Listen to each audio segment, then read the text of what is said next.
Assalamualaikum warahmatullahi wabarakatuh. Baiklah, saya Lydia Pria dengan NIM 12011132314 ingin menjelaskan materi kuliah tentang kaitan paleogeografi dengan sebaran hewan dan evolusinya. Yang pertama yaitu pengertian paleogeografi. Apa itu paleogeografi? Paleogeografi adalah salah satu cabang ilmu yang mengkaji tentang perkembangan kondisi geografis dari masa ke masa dan kaitannya dengan keanekaragaman hayati di dunia. Keanekaragaman hayati mencakup ke dalam semua bentuk kehidupan. Keanekaragaman hayati dipandang sebagai suatu fondasi dalam kehidupan manusia karena terkait dengan ekosistem di mana manusia hidup. Kajian ini penting untuk juga membantu memahami asal mula perkembangan berbagai jenis spesies yang ada di bumi. Bagaimana manusia bisa mengetahui perkembangan tersebut, padahal belum ada tulisan atau manusia yang mendokumentasikannya. Jawabannya adalah dengan mempelajari lapisan batuan dari struktur bumi dengan berdasarkan prinsip lapisan yang paling atas adalah lapisan yang paling muda, sebaliknya demikian lapisan bumi yang paling bawah adalah lapisan yang paling tua. Sehingga para peneliti melakukan pengelompokan berdasarkan masa tertentu terhadap lapisan batuan tersebut yang ada di permukaan bumi yang disebut dengan skala geologi atau geologi time. Menurut Kamus Besar Bahasa Indonesia, arti kata paleogeografi adalah penyelidikan geografis tentang zaman lampau atau masa lalu yang memiliki arti dalam bidang ilmu geografi dan geologi. Paleogeografi memiliki arti dalam bidang ilmu geografi dan ilmu geologi, yaitu nomina atau kata benda, sehingga paleografi dapat menyatakan nama dari seseorang, tempat, atau semua benda dan segala yang dibendakan. Baiklah, selanjutnya yaitu hubungan paleogeografi dengan sebaran hewan. Jadi fauna di beberapa wilayah memiliki beberapa perbedaan. Hal ini dipengaruhi oleh beberapa faktor seperti iklim, tanah, dan kemampuan makhluk hidup untuk beradaptasi. Meskipun spesies di setiap wilayah itu berbeda, tetapi mereka masih memiliki beberapa kesamaan. Padahal, jika dilihat dari letak geografis di antara wilayah satu dan wilayah yang lainnya, terdapat jarak yang begitu jauh. Fakta lainnya mengatakan bahwasannya terdapat perbedaan antara flora dan fauna di antara wilayah, padahal antara wilayah satu dan wilayah lainnya memiliki jarak yang dekat dan iklim yang sama. Tetapi hal tersebut dapat dilihat dari sejarah pembentukan bumi yang dimana dahulu semua benua masih bersatu. Paleogeografi bumi mengkaji keanekaragaman hayati dan yang ada dari masa ke masa yang dipengaruhi oleh waktu dan ruang geografis yang terus berkembang. Beberapa penyebab dari perkembangan keanekaragaman hayati salah satunya dikemukakan oleh Palonun dengan perluasan dan modifikasi, yakni yang pertama kondisi iklim yang mengalami perubahan dari setiap era yang dapat diidentifikasi dari kondisi lapisan batuan dan fosil peninggalannya. Dan yang kedua yaitu kondisi tanah yang meliputi susunan kimia, kondisi fisik dan organiknya kemungkinan membentuk setiap spesies berubah menjadi heterogen. Dan yang ketiga yaitu kondisi organisme itu sendiri menjadi sebuah persaingan di bumi untuk memenuhi kebutuhan kehidupannya.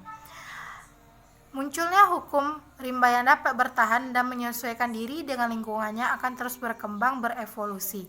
Pada skala waktu geologi, terbentuknya perkembangan kehidupan terbagi menjadi beberapa. Yang pertama yaitu zaman Premier. Yang pertama zaman Arkaikum. Zaman Paleozoikum ini dibagi menjadi 5 bagian. Yang pertama yaitu Kambrium, Silur, Devon, Karbon, dan Perm. Yang kedua yaitu Mesozoikum atau zaman sekunder atau zaman hidup pertengahan. Zaman ini berlangsung kira-kira 140 juta tahun.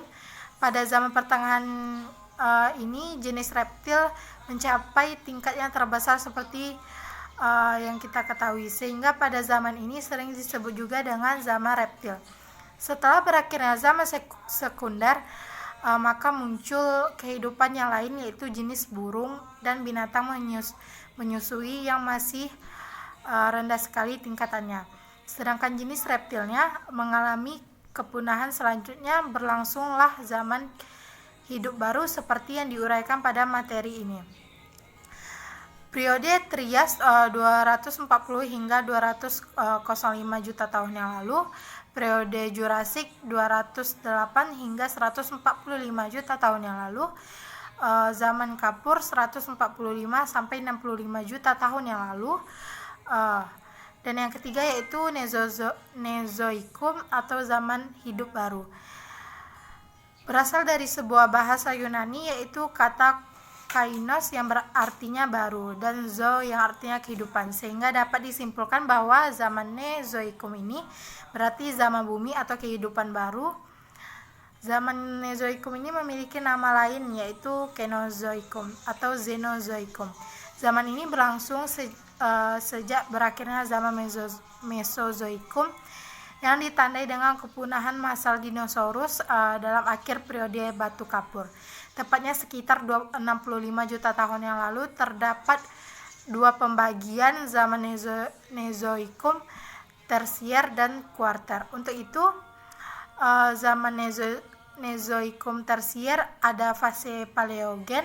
Fase Paleogen menjadi sekitar 23 sampai 65 juta tahun lalu. Dalam sebuah periode Paleogenik atau fase ini juga dibagi menjadi 3 tahapan yaitu Esoen, Paleozoen, dan Oligosen.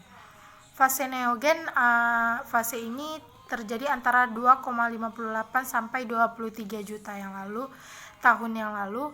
Periode ini juga terbagi menjadi 2 tahapan yaitu Pliosen dan Miosen.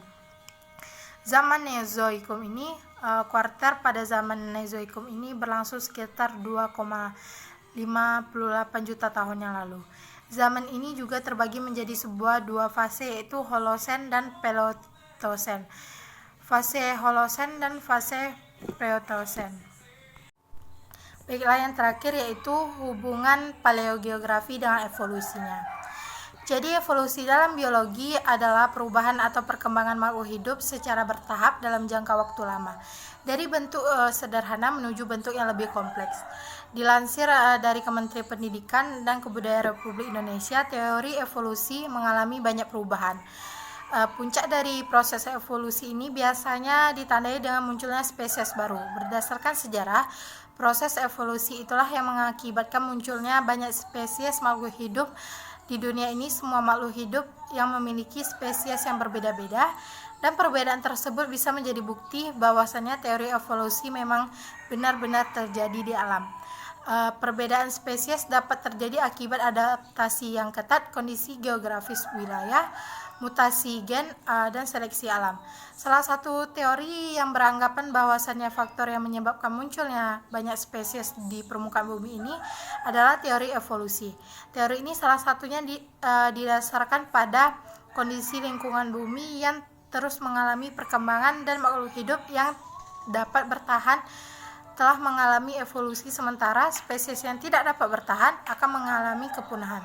Teori evolusi ini juga didasarkan pada perubahan DNA atau RNA makhluk hidup yang disebabkan oleh radiasi, di mana planet bumi pada saat setelah pembentukan kondisinya masih belum stabil. Berdasarkan bukti fosil ditemukan bahwa burung berasal dari perkembangan reptil. Tentu saja teori ini masih diragukan karena penemuan fosil masih dapat mengungkapkan apa yang sebenarnya penyebab keanekaragaman fauna. Baiklah, itu saja yang dapat saya sampaikan. Lebih dan kurang mohon dimaafkan. Wabillahi taufiq wal hidayah. Wassalamualaikum warahmatullahi wabarakatuh.